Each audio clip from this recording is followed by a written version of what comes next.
အားလုံးပဲမင်္ဂလာပါခင်ဗျာကျွန်တော်ဒီနေ့ပြောချင်တာကတော့မြန်မာနိုင်ငံရဲ့ဗုဒ္ဓဘာသာ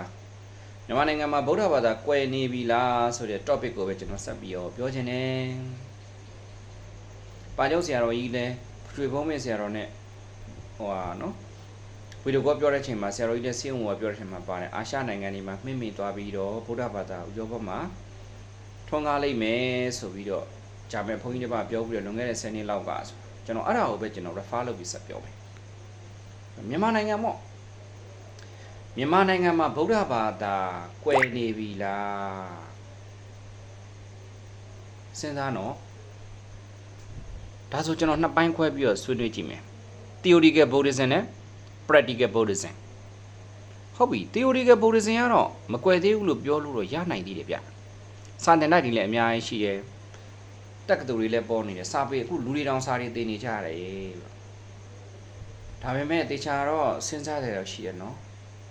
ဗုဒ္ဓဘာသာလိလာချင်းကပ်နီးပေါင်းသင်ကြားလိလာတဲ့နီးပေါင်းများစွာတွေကမှအခြေခံထိမ့်သိမ့်တဲ့ maintaining မှတ်သက်အခြေခံအကြဆုံး textual study ပဲရှိသေးတယ်ဆိုတာတော့မမေ့နဲ့ပေါ့ဗျာထားပါတော့ကျွန်တော် theoretical Buddhism ကိုကွဲပါပြီလို့ဆိုရကောင်ဆုံးမယ်တိုးတက်ကောင်ကျွန်တော်မပြောတော့ဒါဆိုရင် practical Buddhism ကိုပြောမယ် practical Buddhism ကိုပြောပြီးဆိုဟာမင်းဗုဒ္ဓဘာသာကိုလက်တွေ့လေးလာကျင့်ကြံလို့အများကြီးရှိပါတယ်တရားရှိတာတွေပေါ်လို့တကယ်လားဗုဒ္ဓဘာသာဆိုတာကတော့အဲ့လိုရိတ်တာတွေကမ္မထန်နေမှာအာနာပါနရှုရှက်လုပ်ပြီးတော့ခင်ဗျားတို့ပြန်လာတော့ခင်ဗျားတို့ apply Buddhism အဲ့လောက်ယုံတက်ပဲလားနိဗ္ဗာန်မရောက်ခင်မှာခင်ဗျားတို့ဗုဒ္ဓဘာသာကိုကြီးပွားတိုးတက်အောင်အသုံးမချတော့ဘူးလား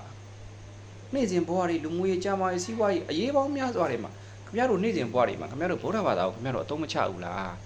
ခင်ဗျားတို့မြန်မာလူမျိုးတွေက Guardian of Buddhism not Buddhist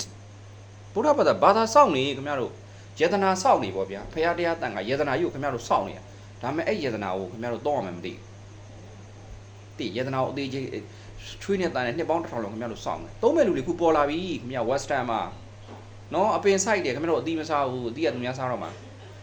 ကဲထားပါတော့ကျွန်တော်တစ်ခုထောက်ပြမယ်ဟုတ်ပြီစီးပွားရေးဗျာအခြေခံကြားဆုံး site ပြိုးရေးလုပ်ငန်းကိုကျွန်တော်ပြောမယ်တမအာဇီဝကြမကြအကြမ်းမြင့်တော့ကြရလို့ထင်တယ်နော်ဒါဆိုရင်ပိုးသက်ဆေးတွေအလွန်ကျွံသုံးတာဓာတုဆေးဝါးတွေအလွန်ကျွံသုံးတာစံနေစပားတွေကိုစိုက်ပျိုးတာတောတောင်ကြီးမဲ့တဘာဝလိမ့်ဆန်တွေလူတွေကိုထိကြိုက်တာခင်ဗျာတမအာဇီဝစစ်ဖြစ်နိုင်မှာလားစဉ်းစားပါဗျာ